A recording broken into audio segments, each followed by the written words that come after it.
UN Cultural.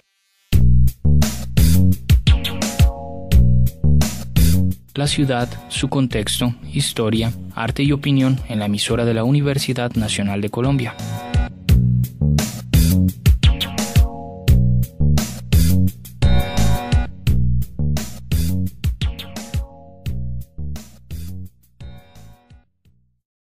Era de noche, la carretera sola y desconocida. Manejaba su moto cuando chocó con un muerto. Justo al coronar uno de los pocos repechos, encontró al cadáver tirado en medio del camino. No tuvo tiempo de nada. La llanta delantera lo golpeó y trató de sobrepasar como un resalto sólido e infranqueable que encabritó la moto. Trastabilló un momento, para él muy largo, tropezó al fin y salió disparado por encima del manillar. Cayó a un lado de la vía.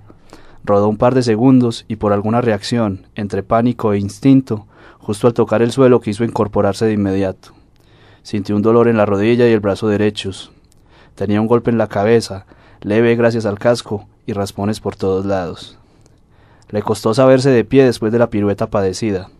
Al espabilar por fin, ahí estaban tirados la moto y el muerto. Por costumbre o algo así, revisó primero la moto. Un espejo roto y una abolladura en el tanque. Todo el costado derecho estaba rastrillado. La levantó y recostó sobre el gato. Después miró el cadáver. Un tiro de gracia en la mejilla y una mancha de sanguaza alrededor. Los ojos abiertos, sin mirar, y cierto semblante tranquilo que casi aterraba después del choque. Era un hombre viejo, canoso y lleno de arrugas, con la tez apergaminada. Desde el principio supo que estaba muerto. Un agujero en la cara, pero todavía asustado, por alguna razón pensó haberlo herido en el accidente. En cualquier momento se movería entre gemidos quejumbrosos. Volver a matar a un muerto no deja de impresionar. Quizás aún pueda sentir algo. Es el aspecto de la vida que todavía tarda en irse. Acabamos de escuchar un fragmento de Una vida con el muerto, del libro El brujuleo de los muertos, de Cristian Zapata, que nos acompaña de nuevo en UN Cultural. Muchas gracias, Cristian, por aceptar la invitación de estos micrófonos. Muchas gracias de nuevo por la invitación. Uno, antes de continuar pues como con el recuento que veníamos haciendo, se intriga un poco por el título del libro en sí, El brujuleo de los muertos, una portada bastante bonita y bastante sugestiva, no es muy naturalista que digamos. ¿De dónde surge ese título, El brujuleo de los muertos? Bueno, es una expresión que de alguna manera tenía que denotar los elementos comunes que tienen estos 6 relatos. En los relatos siempre está el elemento de la fatalidad y siempre está el elemento de la muerte, ya sea con alguna trama que involucre cadáveres como esto que acabamos de leer, o con una fatalidad que se logra leer a partir del ambiente de las historias. Entonces, pues de alguna manera tenía que anunciarse ese tinte fatal desde el título. Lo otro, en cuanto al brujuleo, tiene que ver también con los personajes sin norte y con el elemento del viaje que también está presente en todos los relatos. Entonces, algunos personajes que sin querer están ya muertos y enterrados en vida y que andan un poco divagando sin norte. Tratar de jugar un poco con esa imagen, de eso se trataba el título. La portada es una pintura que hace una amiga, una artista plástica que se llama María Verónica Molina, y que más o menos tiene que ver también con alegorías a cada uno de los relatos. El libro tiene varias ilustraciones en el interior, cada una también rememorando de alguna manera imágenes de los relatos. Ella hizo un gran trabajo también y logró de alguna manera meterse en la trama de los relatos y tratar de hacer también unas obras que quedaron, creo yo, que superan incluso el contenido mismo del texto. O sea que María Verónica Molina es la autora de las ilustraciones interiores y también la de la carátula. Así es. Bueno, entonces Una vida con el muerto. No sé qué le pasa a Henry Amariles, pero todas estas historias yo las estoy relacionando mucho como con el cine. Usted es muy cineasta. Sí, a mí me gusta bastante el cine. Bueno, ahora veo menos. En algún momento de mi vida prácticamente devoraba mucho cinematógrafo. Hoy día menos, y hoy día estoy un poco alejado. No lo había pensado como que estuviera relacionado con el cine. Tiene algunos elementos, me imagino que en la forma de narrar también hay algunos elementos cinematográficos. Muy visuales las historias. Hay algunas historias visuales. Esta de la vida con el muerto yo creo que es la que más se puede relacionar con el cine. Y yo creo que es la que más soporta de alguna manera una construcción visual que se va haciendo. Tal vez esa, pero a excepción de esa, las otras historias sí serían complicadas a la hora de relacionarlas, al menos con técnicas cinematográficas. Por lo que habíamos hablado en el programa pasado, el asunto del viaje a ciegas es un relato que ocurre totalmente a oscuras. El otro relato ya tiene que ver es con unos asuntos narrativos, el de cuánto fue que quedaron. Entonces, pero digamos que este relato, Una vida con el muerto, sí es un relato bastante visual y que se asemeja en las técnicas narrativas con algunas técnicas del cine. Y de alguna manera la fábula de la historia también se ha llevado al cine, ¿cierto? Eso de la película colombiana que están desesperados por ir al estadio y le da por morirse, ¿a quién fue? El abuelito. Y están desesperados y no saben cómo volarse para poder... Y la película aquella que hay un muerto y que todo el tiempo lo tratan de ocultar y lo hacen pasar como si estuviera dormido. Uh-huh. Es también un poco eso de jugar a que el muerto no está muerto y el muerto está vivo aún, o que la muerte es una presencia muy, muy real en nuestras vidas. Y no digamos pues que en Medellín no es que sea muy real, ¿cierto? Sí, así es. Michelin, nombre de llanta tiene de cuento. Sí. ¿Cómo es? Michelin, bueno, lo que pasa es que durante todo el libro también hay un manejo de algunos elementos pop, si se puede decir así.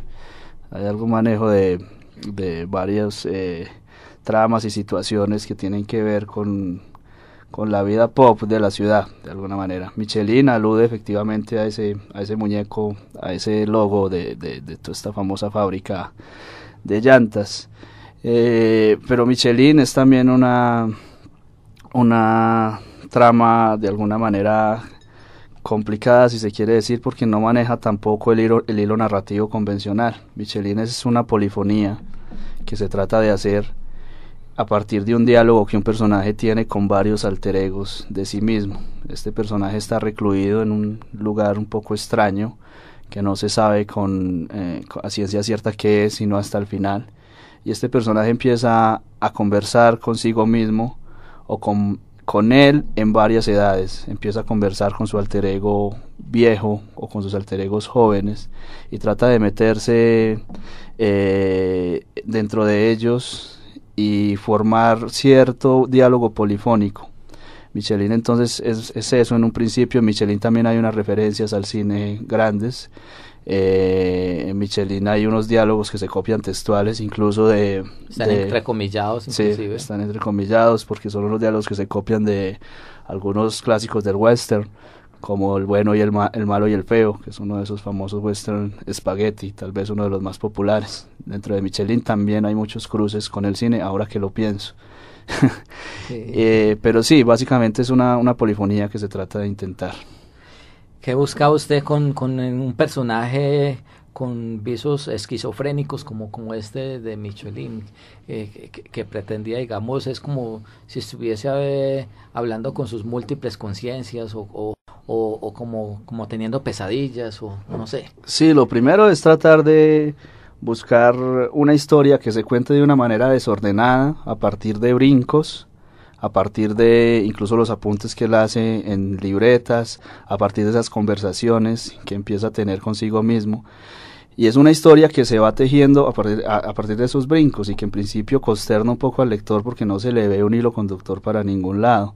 Pero asimismo, así como se intenta en principio que ese desorden sea el que prime en la narración del cuento, lo que se busca es que al final todo ese desorden termine de alguna manera confluyendo en un orden y que las fichas del rompecabezas se encajen. Entonces lo que pareciera una especie de relato fantástico con alucinaciones y con un personaje que empieza a de alguna manera desdibujar la realidad y a confundir la línea divisoria entre la realidad y sus alucinaciones, al final termina siendo una historia perfectamente coherente, una historia que se enmarca dentro de nuestra realidad y que arma las fichas de todo el rompecabezas dentro de un argumento que se suelta solo hasta el desenlace. Eso era más o menos lo que se buscaba. Entonces sí hay mucho de esquizofrenia en él, sí hay mucho de diálogos que a ratos consternan, pero lo que se buscaba es que de todas maneras uno como autor no puede perder el control de esa clase de cuentos. Uno siempre